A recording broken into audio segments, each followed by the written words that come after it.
up, Polo Sports Talking Entertainment? Make sure you hit that like button, subscribe to the channel if you're not a member, and also hit the notifications so that you're able to get all of my videos and all of my content, okay? Now, let's get right to it, man. I'm not even going to waste no time with this shit. Look, it's a lot of stuff that's been going on in terms, that's been circulating and stuff, and we're going to address them right now. Now, the first thing that I need to address, man, is in reference to the trade rumors and some of the trade talks that are circulating, because we do have 3 weeks until the deadline.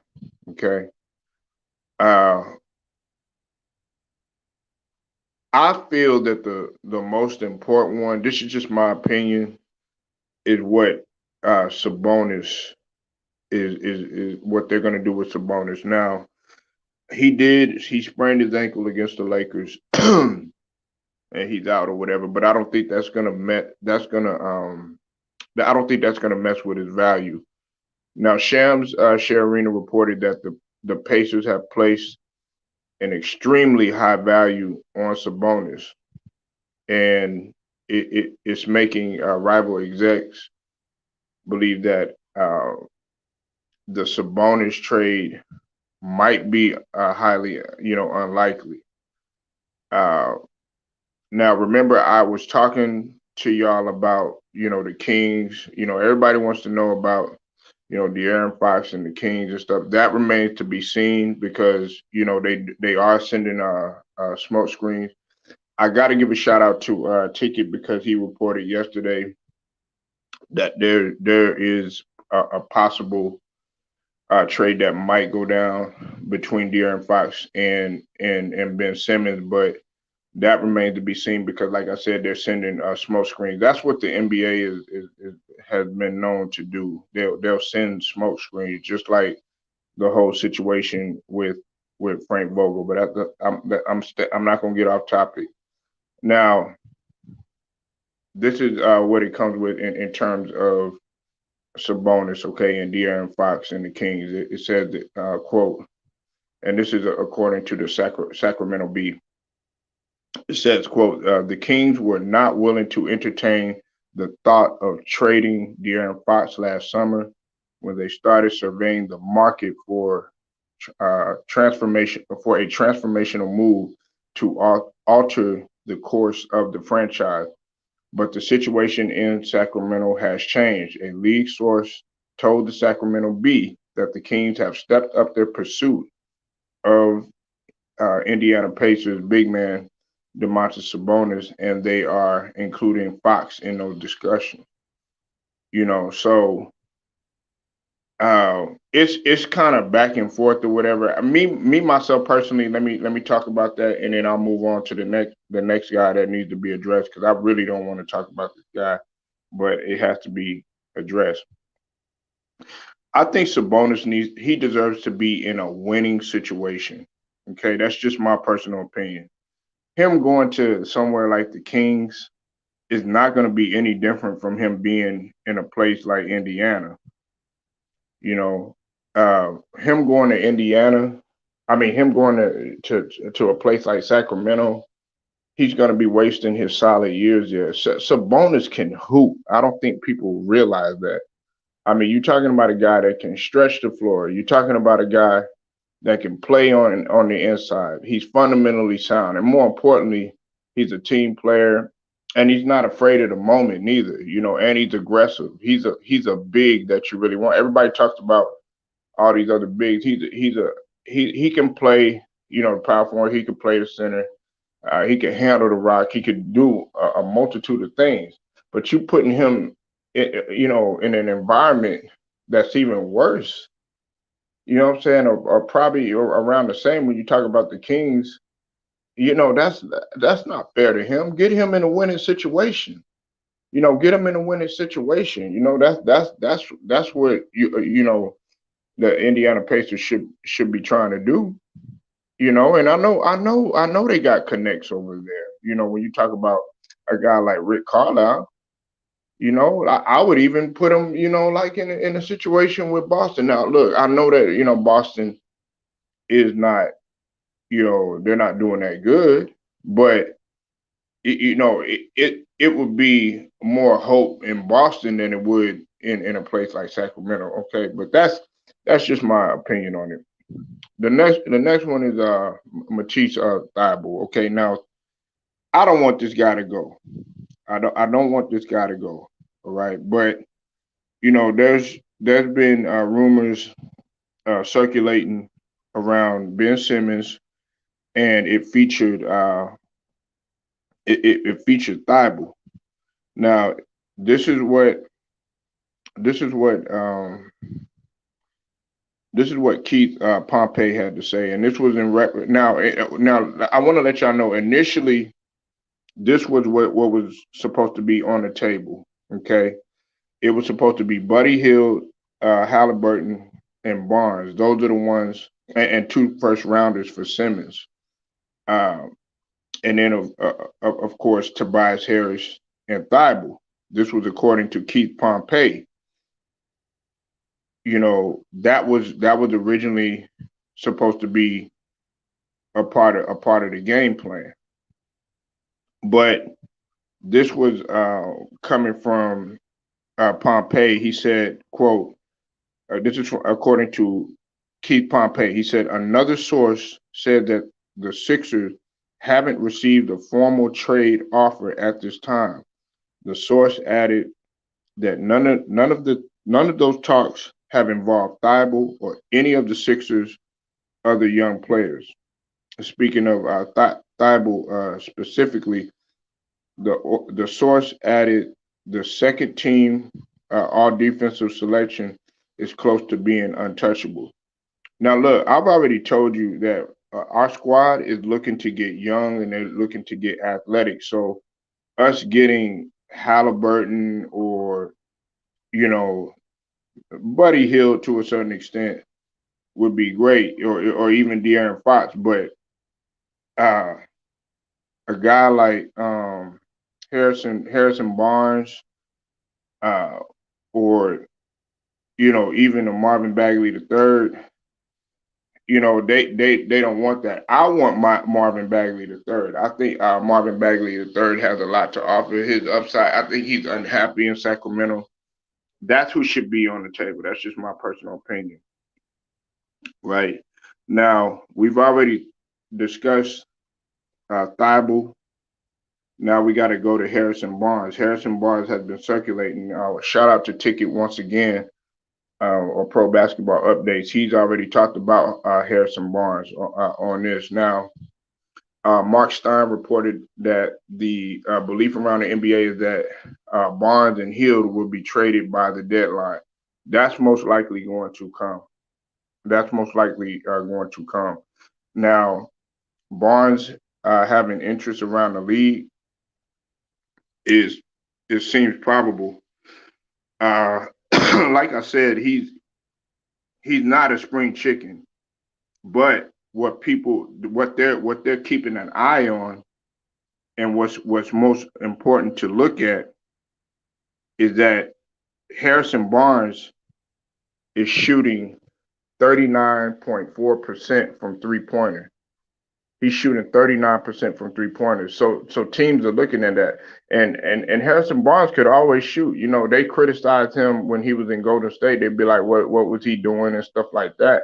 But actually Harrison Barnes was very, very beneficial. People got to realize that Harrison Barnes was a part of that Golden State squad. I don't think people realize that. So he knows championship basketball. And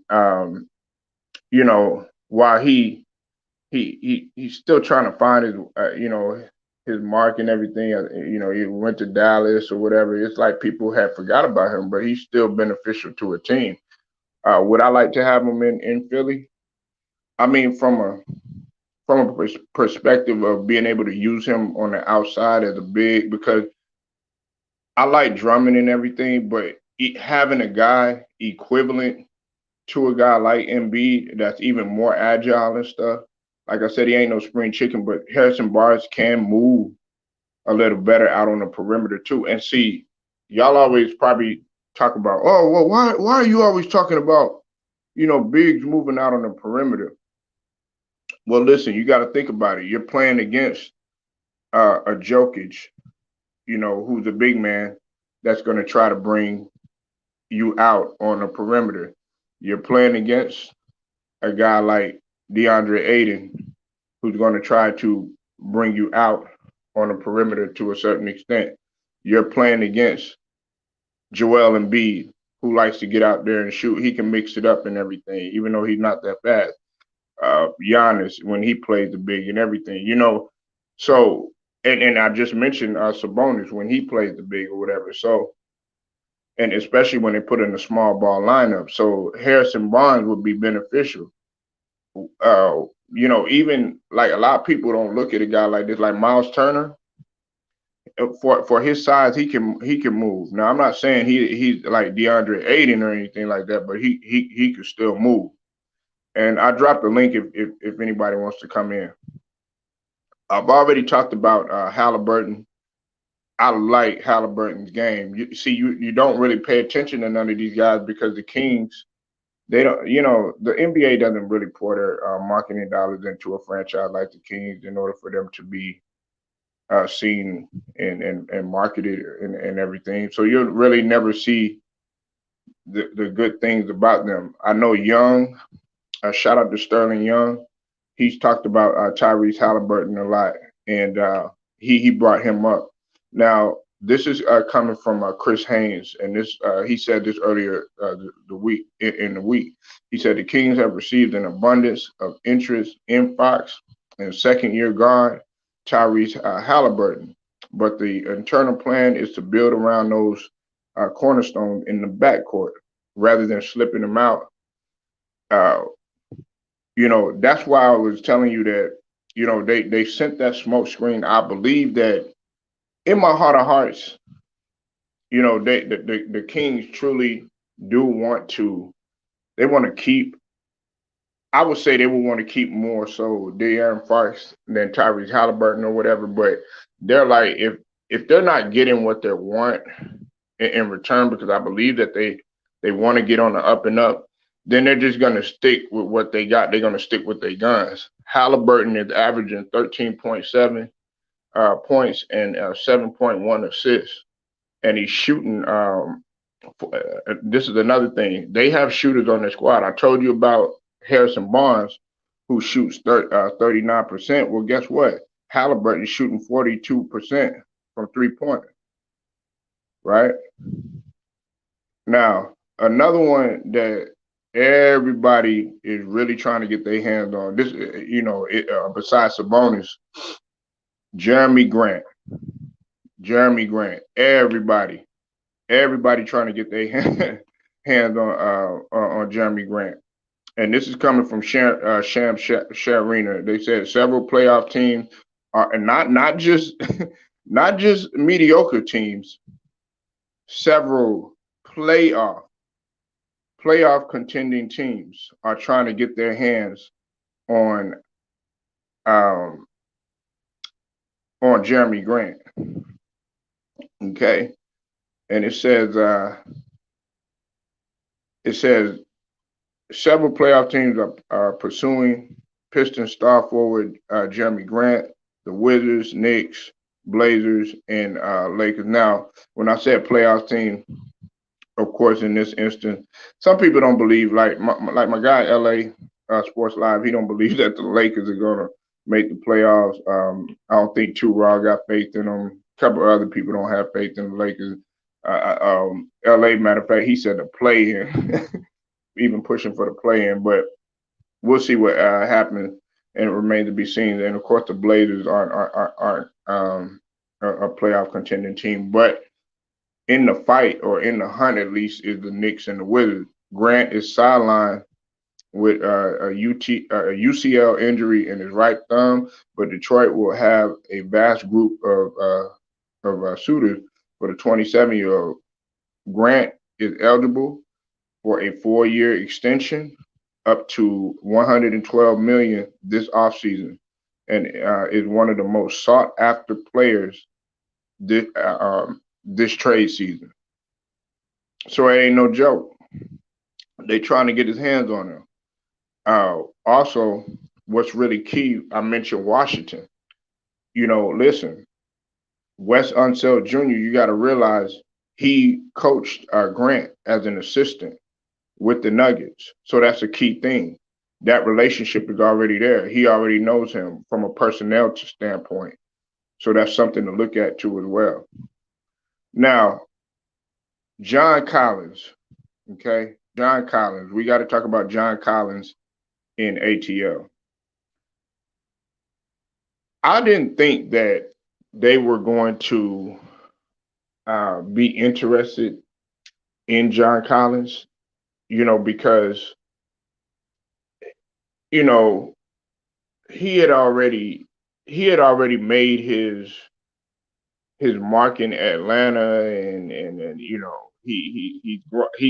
they got a good thing brewing in Atlanta. I know some people feel like they've kind of underachieved to a certain extent, but they've been going through their trials and tribulations too as well. You know what I'm saying? And they're having to deal with it.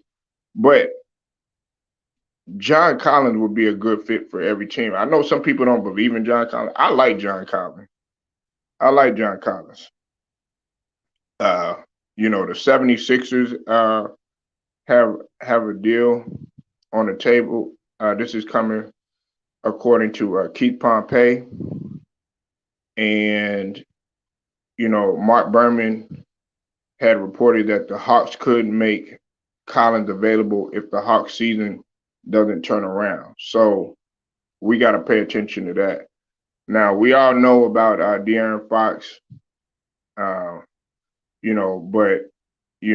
that remains to be seen. There's smoke screens. 1 minute they want to, they're talking about trading him. Then the next minute they're coming out and they're saying that they want to remain to build around him and Halliburton. So I've already went into that. Now let's talk about Miles Turner. I really don't want to talk about this fool. He had the audacity to wear a pink sweater, looking like somebody's grandmother and shit at the game and shit, man. Damn, man, come on, man. What's up with pink sweaters and shit, man? Like if you at least wear a pink polo, man. Man. You up in there? Oh, Punky Brewster looking sweater and shit, man. Let me stop, man. Let me get off of Miles Turner, but Miles Turner, man. There's been a lot of rumors circulating around him.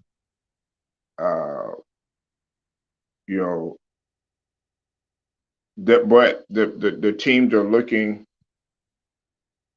at the fact that he had a stress fracture in his foot. Now,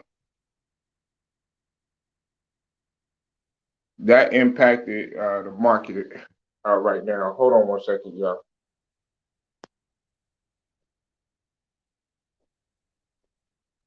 Hold on 1 second.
All right, my bad, y'all.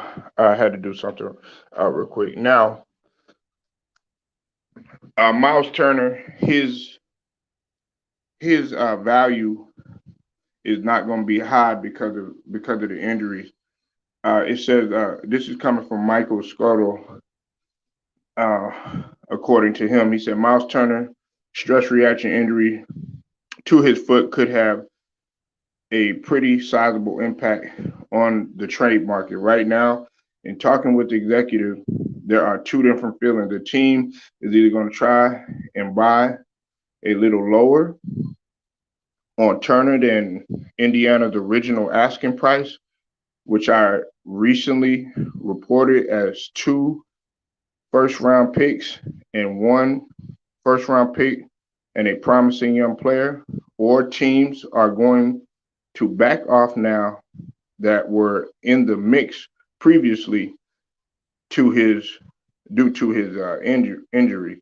One reason for that could be, as NBA executive told me, quote, the playoff race is tight in both conferences, which is true. And if a guy is going to be out for a month, you could find yourself in the play-in tournament. And nobody's trying to get in that play-in tournament because that's pressure. That's more pressure than just getting in the playoffs alone. And you got to realize if you're looking at the play-in, I mean the risk to lose is pretty high. You saw that last year when Memphis faced off with Golden State. You know, that's a prime example. Nobody expected Memphis to win. Nobody. But they were able to shock them. The NBA, there was a lot of people thinking that the NBA was just going to place Golden State in there, but that didn't happen. Now, Tobias Harris, you know, they've talked about it with Tobias Harris, and I'll talk about Ben Simmons in combination with that too. Okay, when it comes to Tobias Harris, you know this year it's been kind of a down year for Harris. You know what I'm saying? He's shooting far less. He's shooting like 31% from three, where he was used to shooting a lot more than that. However, he's still averaging 18 points per game, but that's overstated. You know what I'm saying? He's had a roller coaster. He did sign for 23 and 24, and was projected to be the NBA's 15th highest paid player next season. Now, Harris has constantly came up in trade rumors, but I'm gonna be real with you. I don't want to get rid of Tobias Harris. I don't want to get rid of Tobias Harris. I know he's struggling, but Tobias Harris has came through in crucial situations for us, and he still has that veteran presence. Look, he's been consistent. A lot of people don't realize that if you go and go look at the stats for Tobias Harris, he was consistent throughout the whole playoffs, with the exception of one game. He pretty much was there pretty much every single game, and also you could count on him when he needed him, except for that Atlanta series.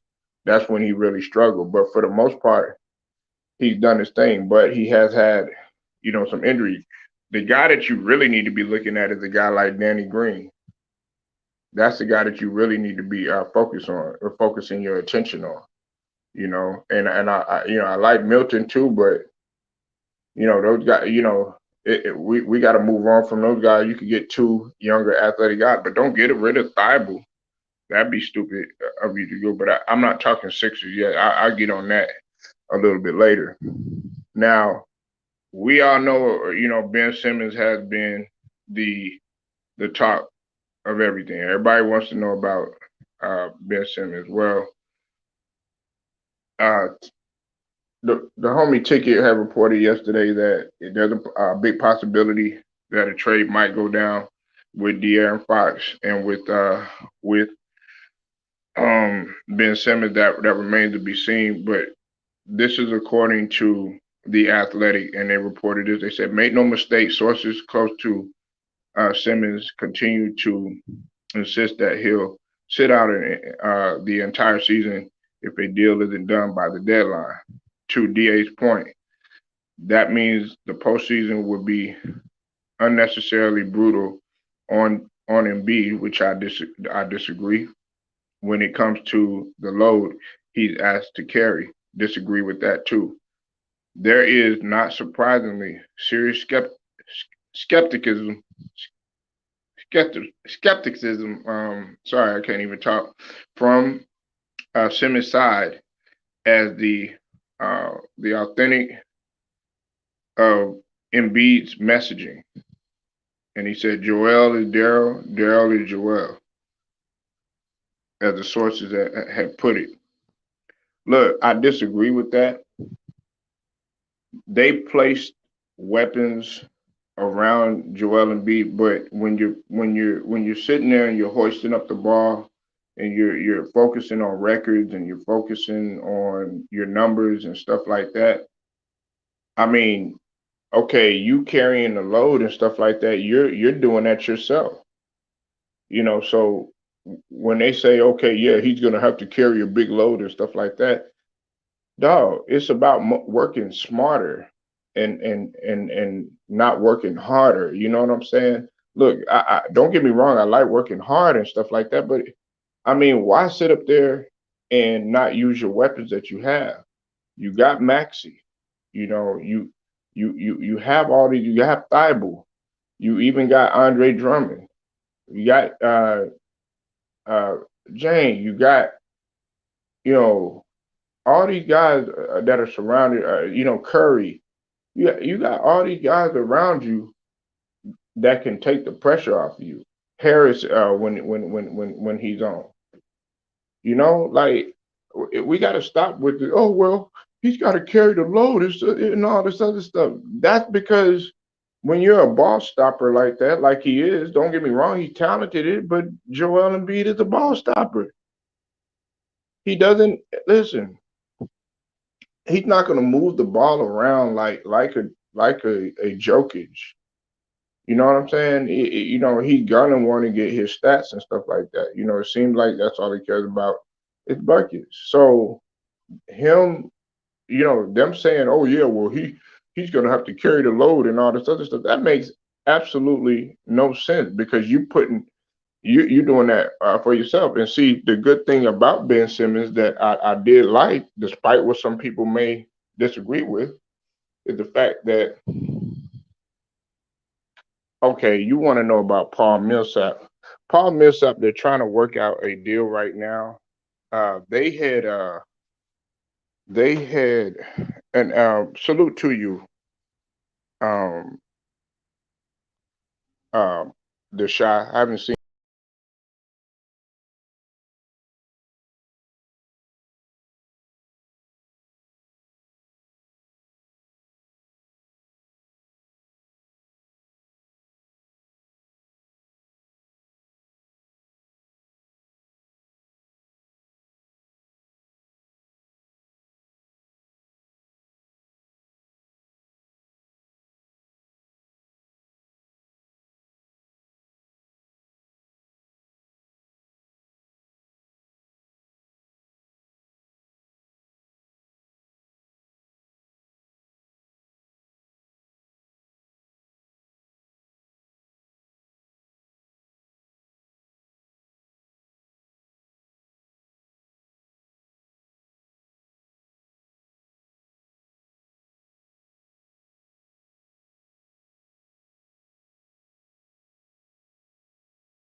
Um, I had cut out. Sorry about that.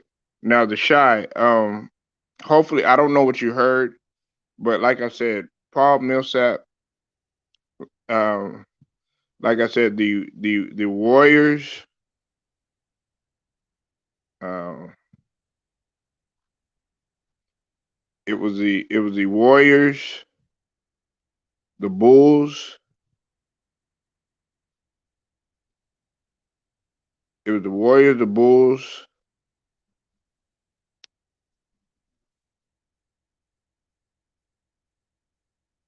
that were interested in Paul Millsap. You know, Warriors, Bulls, and I think it was the Clippers. They were interested in him, and like I said, Brooklyn is looking to trade him. This came from Shararina of the Athletic. He tweeted on this, just a couple of days ago. But they wanted to send him back to Denver, but like I said, Denver's not pursuing him. Denver is trying to get guys that can fill in, and they're trying to get help around Jokic, man. Jokic is carrying a big load. You want to talk about uh, Joel Embiid carrying a big load? It's been guys like Ja Morant. It's been guys like even Giannis and guys like Jokic that are carrying big loads. Joel Embiid, he really doesn't have to do anything. If I had the team that Joel Embiid had, I'd be pretty happy with that. But that's like I said, I'm not going to keep harping on that. But that pretty much sums it up right now. Y'all let me know what y'all think. I apologize about the technical difficulties. Leave your comments. Like the video, share, subscribe, and hit the notification. Polo Sports Talking Entertainment, man. I'll get at y'all later.